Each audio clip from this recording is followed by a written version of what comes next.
Hello, hello! Alors aujourd'hui, on va continuer à essayer de voir quel pigment je peux remplacer dans ma palette. Donc c'est la suite des vidéos des dernières semaines, je sais pas exactement quand je vous les ai sorties. Et cette fois, je vais réfléchir sur l'ordi à partir du triangle des mélanges que vous avez là.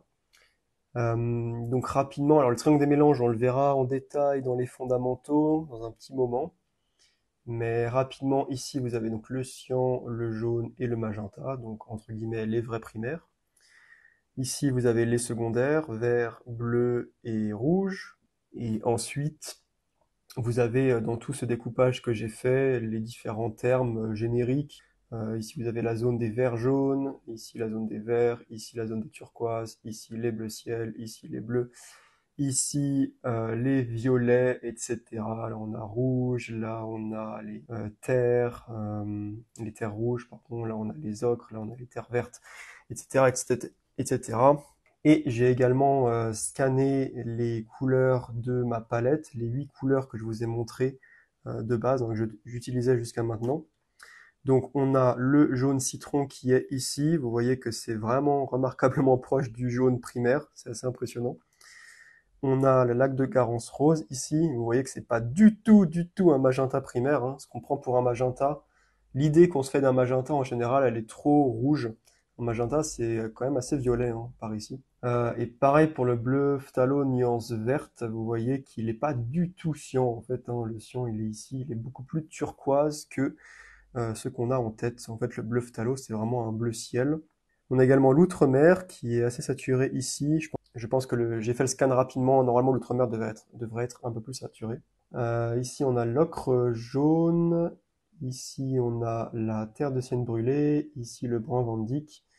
Et ici, le vert sapin. Donc, pourquoi un triangle plutôt qu'un cercle? Et bien, tout simplement parce que sur un triangle, les mélanges sont relativement bien représentés par des lignes droites.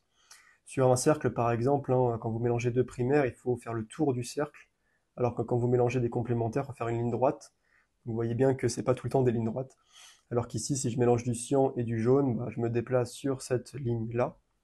Donc en ligne droite, si je veux mélanger du jaune et du bleu, donc deux complémentaires, je me déplace aussi en ligne droite. Alors en vrai, c'est pas tout à fait le cas. Euh, Bon, je vais pas rentrer dans les détails, mais si on se déplace du vrai rouge théorique ici au vrai bleu théorique ici, en fait, il faut plutôt faire ça et passer par le centre. C'est pas vraiment une ligne droite, mais bon. Comme nos pigments ne sont pas parfaits, en général, les lignes droites sont pas trop mal. Bref. Ce qu'on peut remarquer, c'est par rapport à tout ce que je vous avais montré, on retrouve que bon, bah, jaune et bleu phthalo nuance verte, on passe par cette zone de vert très saturée ici. Euh, Qu'est-ce qu'on avait vu? On avait vu que vert sapin et rose, lac de Garance rose, ça passe par tous les bleus gris et les violets gris. On avait vu que terre de Sienne et Outre-mer, ça passe par des bleus gris vraiment sympas. Voilà, on avait vu que vert sapin et jaune, ça passait par les verts de vessie ici. Non, vert sapin et ocre, ça passait par les verts de vessie ici. Brun Van Dyck et le phthalo nuance verte, ça passe par quasiment le centre en fait, hein, le noir ici. Ça désature beaucoup. Donc ça, c'était la palette que j'avais jusqu'ici.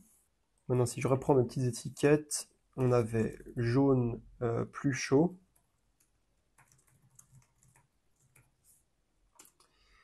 On avait une terre rouge.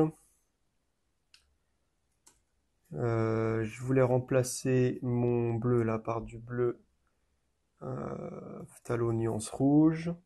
Vert plus ou moins saturé pour remplacer le vert sapin.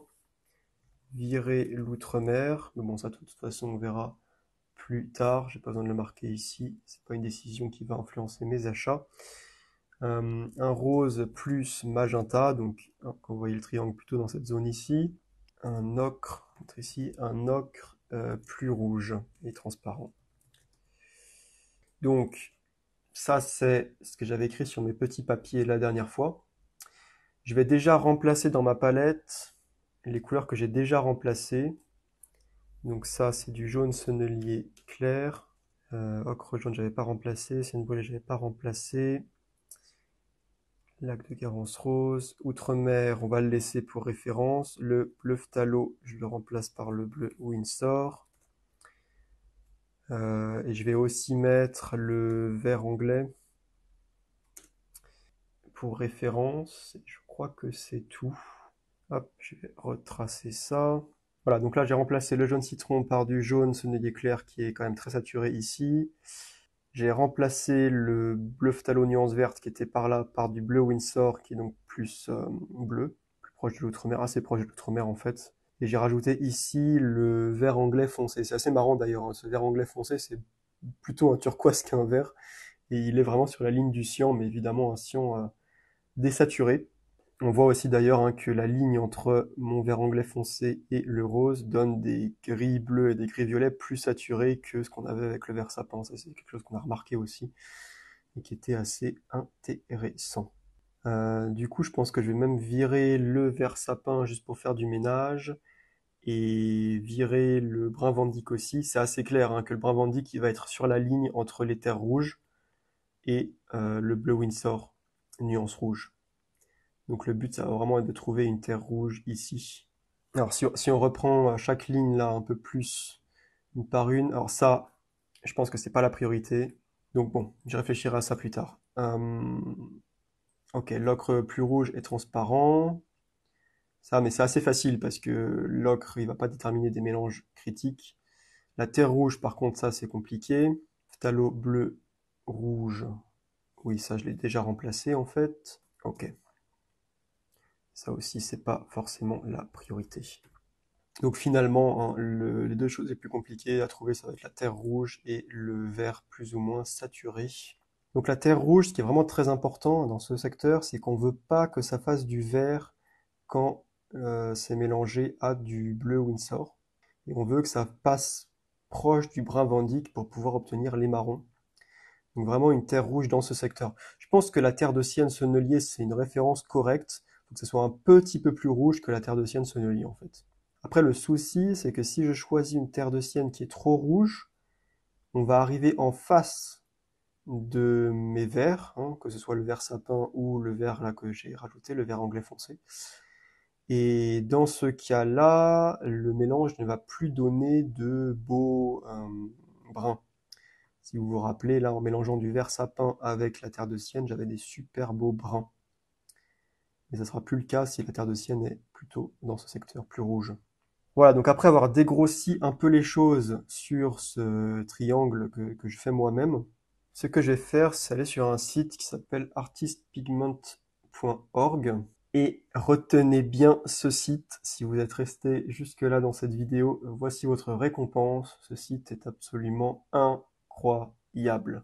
Vous avez toutes les très grandes marques. On peut regarder ici. Agalo, Blox, DaVinci, Daniel Smith, Golden, Holbein, Memgran, Memory Blue, etc. Schminke, Chandelier, Winsor & Newton. Il y en a beaucoup plus que ça, hein. À l'aquarelle, à la gouache, à l'acrylique, à la peinture à l'huile, au crayon de couleur, etc., etc. Il y a absolument tout. Alors pas les gammes fines, en général, quoique je crois qu'il y en a certaines. Mais en tout cas, toutes les gammes extra fines, il y a absolument tout. Et juste pour vous montrer, par exemple, si je vais chez Sennelier, voici le nuancier Sennelier. On peut le voir visuellement. Alors, c'est un espace colorimétrique un peu particulier. Ne vous inquiétez pas, vous pouvez imaginer que c'est un cercle chromatique en fait. Jaune, rouge, bleu, vert. Voilà. C'est un cercle chromatique un peu déformé pour des raisons techniques que je ne vais pas vous expliquer maintenant. Mais vous voyez que c'est quand même génial par rapport à un nuancier comme ça. Donc ça, c'est le nuancier Sennelier. C'est quand même beaucoup plus visuel d'avoir vos couleurs directement sur le cercle chromatique et ça aide beaucoup mieux à les choisir. On voit les relations entre les couleurs, à quel point elles sont différentes les unes des autres. C'est juste absolument formidable. Et non seulement ces nuanciers ne sont pas super visuels et pas très pratiques, mais c'est toujours un peu galère quand on compare différentes marques notamment. Vous savez que j'ai utilisé pas mal exclusivement Sennelier depuis que j'ai débuté, mais maintenant je commence vraiment à m'ouvrir à d'autres marques. Je sais pas pourquoi je suis resté aussi longtemps fidèle à Sennelier. Même si j'aime bien la texture par rapport aux autres marques, c'est quand même intéressant d'aller voir d'autres marques. Surtout que je me suis rendu compte que chez Sennelier, il y avait beaucoup de couleurs qui étaient des mélanges. Et comme je vous l'ai dit, moi je cherche surtout des monopigmentaires maintenant. Donc il y a moins de choix chez Sennelier. même si j'ai quand même tendance à privilégier les aquarelles au miel. D'ailleurs, ce serait pas mal que je teste des M. Graham, j'en ai entendu beaucoup de bien. Qu'est-ce que je voulais dire? Oui, si je veux comparer les couleurs Sennelier avec les couleurs M. Graham, Daniel Smith, Winsor & Newton, il faut à chaque fois que j'aille chercher les nuanciers quand ils existent, quand ils sont faciles à trouver. Ça peut être vraiment galère. Ici, donc là, j'ai les couleurs Sennelier, et si je clique dessus, j'ai toutes les données, en tout cas celles données par le fabricant. Donc j'ai les pigments ici, j'ai la transparence, si c'est opaque, etc. J'ai la résistance à la lumière, euh, j'ai la série de prix, enfin j'ai tout, et j'ai même des mesures qui ont été scannées rigoureusement, et des exemples de, voilà, de couleurs diluées faites à la main. Donc c'est absolument incroyable. Et maintenant, si je veux comparer avec, hop, je sais plus ce que j'avais pris comme couleur, mais hop, prenons ça, ocre d'or. Maintenant, si je veux comparer avec de l'ocre Winsor & Newton, je vais juste taper ça, Gold Ochre par exemple, et voilà. J'ai pas du tout besoin de retrouver le nuancier Winsor & Newton. J'ai à nouveau les pigments, opaques, la résistance à la lumière, etc. Même parfois une petite description, les mesures. Je peux comparer des couleurs entre elles. Euh, c'est juste formidable. Je peux même euh, mélanger les couleurs ici. Donc voilà, l'ocre et le jaune primaire. Alors, bon, c'est toujours un peu délicat hein, de prédire les mélanges numériquement. Il n'y a pas forcément une seule manière de faire, mais ça donne une idée des mélanges que je peux avoir. On peut s'amuser par exemple, reprenons notre vert sapin sennelier, forest green et un lac de Garance rose, sennelier. Voilà, on retrouve donc les violets gris et les verts gris dont je parlais, qui, une fois qu'ils seront dilués, donneront des super teintes d'océan. Donc ce site est absolument génial, très très très complet. Et, et ce n'est pas tout, ce n'est pas tout. Cerise sur le gâteau, on peut enregistrer des collections. Là, il y a un petit carnet à côté de chaque couleur. Hop, là, vous pouvez bien voir. Si je clique sur ce petit carnet, j'ai Add to Collection. Et là, j'ai trois sélections que je vais vous montrer. Donc j'ai une sélection Mes couleurs qui contient toutes les couleurs qui m'ont intéressé à un moment ou à un autre. Donc il y en a beaucoup. Voilà, j'ai tout ça, tac, tac, tac, tac, tac, tac, tac, tac, tac, tac, tac, tac, notamment qui contiennent les recherches que j'ai faites en amont de cette vidéo parce que je vous épargne les heures que j'ai passées sur ce site. Voilà, il y a tout ce nuancier là. Et ensuite, ce que je trouve vraiment génial, c'est qu'on peut les visualiser là, dans l'espace colorimétrique. Et donc voilà les couleurs qui m'ont intéressé récemment. Et donc vous voyez que c'est parfaitement lié à ma recherche, puisqu'il y a tout un tas de terres rouges qui pourraient convenir à mon cahier des charges, tout un tas de verts qui pourraient convenir à mon cahier des charges. Et je me suis aussi interrogé un peu sur les bleus, l'outre-mer, tout ça. Et j'ai aussi essayé de chercher un magenta qui était un peu plus proche du magenta que ma laque de Garance rose. Alors j'ai pas passé en revue hein, tout ce que j'ai rajouté là. Dans les terres rouges, qu'est-ce qu'on peut voir? On a la sienne brûlée Winsor & Newton. En fait, dans les terres rouges, il y a ce pigment PR101 qui peut être décliné de plein de manières différentes. Le PR101, il est à la base de pas mal de terres de sienne brûlée. Il est à la base de tout ce qui est rouge vénitien, rouge indien, voilà, c'est ça que je cherchais. Terra Rosa, M. Graham. Il y a pas mal de couleurs, même brun de Mars, qui sont faites à partir de ce PR101. Je ne sais pas trop pourquoi est-ce qu'on peut obtenir une telle différence de teinte à partir d'un même pigment. C'est ça que je cherche. Et à côté, on a tous les pigments naturels, le PBR7, mais qui du coup risquent d'être un peu trop faibles dans les mélanges. Voilà, j'ai pas tout passé en revue. Et au niveau des verts, on a en fait deux choses, grosso modo. Le PG36, hop, tout ça c'est du PG36 de différentes marques, PG50, PG50 c'est le vert de cobalt. Mon vert sapin il est là. Donc techniquement si je veux un vert sapin un peu plus saturé que ce que j'ai pour l'instant, il faut que j'aille taper dans du PG36. Et sinon il y a le PG7. Si vous vous rappelez, mon vert anglais foncé c'est un mélange de PG7 et de bleu phthalo nuance verte. Il doit être quelque part par ici. Il est là, voilà. Donc c'est un PG7 qu'on a ramené un petit peu vers le bleu en lui ajoutant un pigment PB15-3. Voilà, voilà. Donc PG7, c'est du vert de phthalo en fait. Et il y a aussi les viridiens, vert émeraude peut-être en français, je suis pas sûr. Vert de cobalt. Mais le PG7 me semble être un excellent candidat en fait pour remplacer mon vert sapin. Donc je pense que je partirai plutôt là-dessus.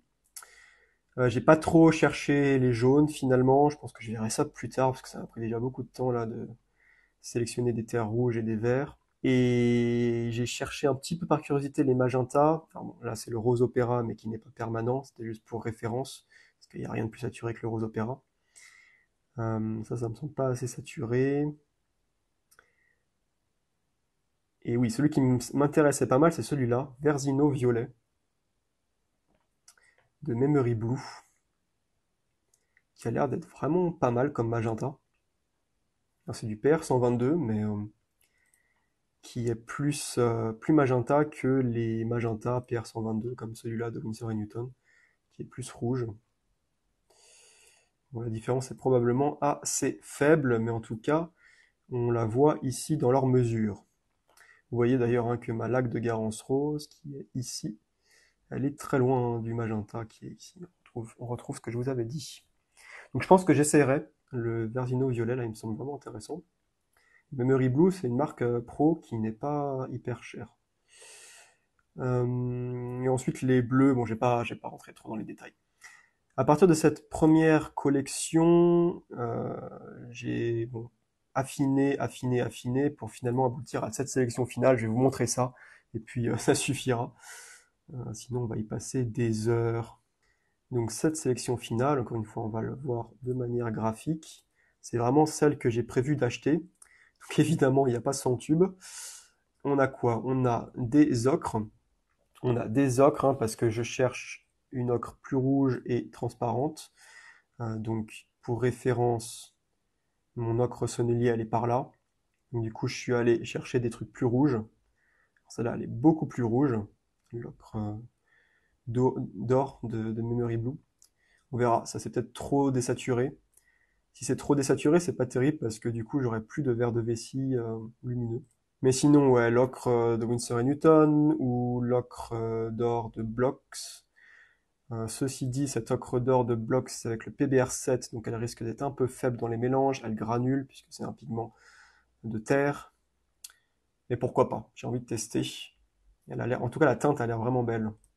Ok, au niveau des terres rouges, ça me pris beaucoup de temps de sélectionner euh, un nombre raisonnable de pigments à acheter. On a la terre de sienne brûlée M Graham, donc encore un PBR7. Ceci dit, ils disent qu'elle est semi-transparente, donc pourquoi pas tester. On a le sang de dragon de Memory Blue qui est semi-opaque, granulante. Ça me semble vraiment extrêmement prometteur ça. Très très très prometteur. Une belle terre rouge. Et donc c'est sûr qu'elle ne donnera pas de vert quand je la mélange à du bleu phthalo. La question ensuite c'est est-ce que j'aurai des beaux bruns et des beaux verts désaturés quand je mélange à du vert. Ça, c'est compliqué à savoir, surtout que ça dépend aussi du vert que je vais choisir.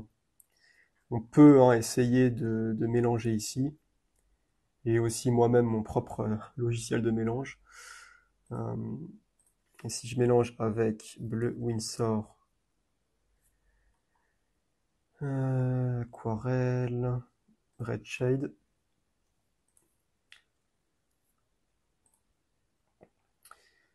a priori ça donne bien ce que je veux hein, comme gris, bleu-gris, qui ne sont pas verts, c'est ça le plus important. Parce que quand, ce mélange-là, il sert surtout à faire des rochers, par exemple. Donc là, on veut vraiment pas que ça soit vert. Et si je le mélange à, disons, du PG7, voilà, par exemple M Graham, donc le vert de phthalo, il me semble quand même qu'on a des belles choses, hein, des beaux bruns et des verts sympas, vraiment dans le milieu de la ligne. Là. Après, encore une fois, en fonction de la méthode utilisée pour mélanger numériquement, on obtient des résultats plus ou moins différents. Vous remarquez là, c'est assez similaire quand même. Donc on va pas savoir à 100% en faisant des prédictions numériques les mélanges qu'on va obtenir, hein. Faut tester au final. Mais ça me semble bien prometteur, ce sang de dragon. Autrement, il y a le rouge vénitien de Sennelier, qui est le PR101. Donc là, le PR101 qui est un pigment beaucoup plus tintant, j'ai envie de dire violent, que le PBR7, la terre, la vraie terre naturelle. Là, elle est annoncée comme opaque, donc ça va peut-être être un peu trop violent. On verra, on verra. En tout cas, a priori, hein, elle est très proche de ce que je veux. J'aimerais tenter aussi celle-là, qui est plus orange. Alors, elle est peut-être un peu trop orange pour le coup. Je suis pas sûr. Là, j'ai vraiment le risque. Encore une fois, si je vais mélanger là avec leur système. Si je mélange avec le Winsor Blue, Red Shade, PB15. Alors là, avec ce système, il n'y a pas de vert dans le mélange. Là, c'est limite. Et là, ça devient un tout petit peu vert. Ça passe du côté vert. Donc il y a ce risque-là. Mais en général, cette méthode-là, spectrale, c'est la meilleure pour mélanger. Donc je pense que c'est trop orange et que ça va donner des gris verts. Mais bon, j'ai envie de la tester. J'ai envie de la tester et Mgram, c'est des aquarelles au miel. Donc je préfère en principe. Et j'ai aussi la terre de sienne brûlée Mgram, qui est annoncée comme semi-transparente, donc ouais, pourquoi pas. Et elle est moins jaune, donc là je suis à peu près sûr que ça fera pas du vert. Voilà pour les terres rouges, on va pouvoir comparer tout ça. Ensuite, comme je vous avais dit, je retiens le violet Versino là, de Memory Blue. Je suis assez curieux de voir ce que ça va donner en mélange, notamment est-ce que je peux obtenir des beaux rouges? Est-ce que c'est assez saturé pour donner des beaux rouges si je mélange avec du jaune? À voir. Je vais tester quelques bleus. On a l'Outremer Winsor & Newton nuance verte. Alors pourquoi? Parce qu'il paraît qu'elle n'est pas granulante du tout. J'avais décidé de virer l'Outremer ou d'en prendre un très granulant. Donc c'est un peu à l'encontre de ce que j'avais dit. Mais je suis assez curieux quand même de voir si c'est vraiment pas granulant. C'est pour la beauté du geste. Je prendrai un petit tube. Je vais prendre un bleu sennelier. Donc c'est le bleu phthalo nuance rouge, hein. Juste pour comparer avec le bleu Windsor, et encore une fois parce que je préfère s'il y a du miel, j'aime mieux la consistance. Et enfin, quelques verts, donc ce que je vous avais dit, en gros, c'est soit PG36, soit PG7. J'ai l'impression que le PG36 va être trop jaune et que le PG7 va être trop bleu, mais bon, on verra. J'aimerais bien un truc entre les deux, mais malheureusement, il y a pas 36 pigments verts, en fait. C'est soit PG36, soit PG7, soit PG50, le cobalt, il me semble. Et un autre que j'ai oublié, le viridien aussi. Il doit y avoir 4 pigments verts. Et ensuite, toutes les autres couleurs vertes que vous avez, c'est probablement des mélanges. Voilà, donc ça répondra à ces questions-là, en espérant que je me plante pas trop dans ces longues réflexions que je vous ai résumées en une relativement longue vidéo. Je vous assure que là, c'est 30 minutes de vidéo pour vraiment une voire 2 semaines de prise de tête. Et donc, pour résumer ça, le jaune, je vais garder le mien pour l'instant. Ensuite, le rose, là, je vais tester le Versino. L'ocre plus rouge et transparente, on va voir si ces deux-là, elles fonctionnent pas mal. Voir celle-là, mais j'ai quand même peu espoir pour celle-là. Je pense qu'elle est trop rouge. Ça ira pas pour les verres de vessie. Une terre rouge, voilà, j'en ai pris 4, hein, qui sont quand même assez différentes. Donc, en espérant qu'il y en ait au moins une qui marche plus ou moins bien et qui me donne un bon point de repère. Et un vert, donc plus ou moins saturé, pareil. Je pourrais comparer du coup ces 4 verres qui sont assez différents et voir s'ils sont pas mal ou si j'ai besoin d'en avoir des moins saturés ou des plus jaunes. Voilà, puis on verra tout ça. Voilà, donc j'ai passé la commande de ces couleurs-là. Je vous tiens au courant quand je la reçois. Et puis, bah, du coup, on va pouvoir faire les tests. Les tests et répondre enfin à toutes ces questions que je me pose et établir finalement ma palette pour 2024. À la prochaine!